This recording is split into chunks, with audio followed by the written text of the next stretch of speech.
الله الرحمن الرحيم والصلاة والسلام على رسول الله. اللهم صل على سيدنا محمد صلاة ترضيك وترضيه وترضى بها عنا يا الله. النهاردة ابتدينا نروح لديب فريزر ألاسكا، ديب فريزر نفروست، حاجة بسم الله ما شاء الله عليها محترمة ومية مية. بس هو الديب فريزر ده فيه مشكلة بسيطة، مشكلته البسيطة ان هو الموتور، الحمد لله على كل شيء، الموتور اتحرق بقى. اتحرق ايه بقى ما نعرفش بقى، اتحرق جو حر عليه، اتحرق حصل فيه سدد، اتحرق فيه ايه اللي حصل فيه ما نعرفش. كل ده ان شاء الله هنشوفه وهنحل مشاكله باذن الله واحدة واحدة مع بعض. ده الموتور اللي اتحرق، ده موتور زانوسي برضو حاجة محترمة وعشرة على عشرة. موتور بسم الله ما شاء الله عليه، معمر وشغال وملفاته نحاس وحاجة نظيفة يعني في السوق، وبيبقى ليه ضمان. وده برضو موتور ماركة سكوب، ده سلوفاكي، ده اعتباره تقريد الدنفس يعني، بس حاجة يعني كويسة وماشي حالها ومحترمة برضو يعني، وبرضو بيبقى لها ضمان وعشرة على عشرة. فان شاء الله هنركب الكباس الجديد ده ونشوف مشكلة الفليزر ده ايه، او ايه السبب اللي حرق الكباس، ونحلها ان شاء الله عشان نحافظ على الكباس الجديد ده ما يحصلوش اي حاجة. فيا ريت لو عندك ديب فريزر او عندك اي مشكلة في تلاجتك، يا ريت تتصل على 010-33-3-4-790. معاكم ماهر الفلسطيني لإصلاح وصيانة الثلاجات والديب فريزر وغرف التبريد. ولو احتجت تسأل برضو في أي سؤال أي معلومة أنا تحت أمرك في أي وقت.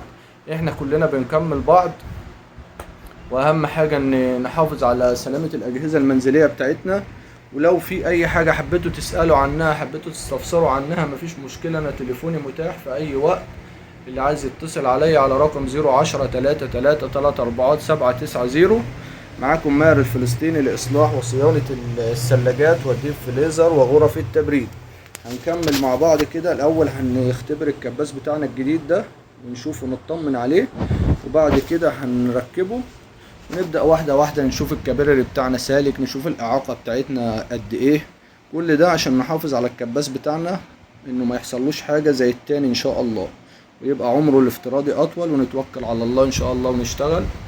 ويا ريت في التعليقات تخش تكتب اللهم صل على سيدنا محمد صلاة ترضيك وترضيه وترضى بها عنا يا الله. ويا ريت اللي بيحبني يعمل لي مشاركة على الفيديوهات بتاعتي. احنا دلوقتي لحمنا بلف الشحن، ولحمنا هنا على ماسورة الراجع بلف، ولحمنا هنا على ماسورة الطرد بلف، عشان هنعمل الإعاقة بتاعة الكابيلاري ده عشان نطمن على الكباس، وعشان نشوف الإعاقة هل كانت مظبوطة في الأول ولا هي السبب في حرقان الكباس القديم ده. فتابعونا، ويا ريت اللي يتابعنا ويخش يتفرج على الفيديو ويستفاد مننا حاجة يخش يكتب اللهم صل على سيدنا محمد صلاة ترضيك وترضيه وترضى بها عنا يا الله. احنا دلوقتي بنعمل الإعاقة زي ما انتوا شايفين اهو.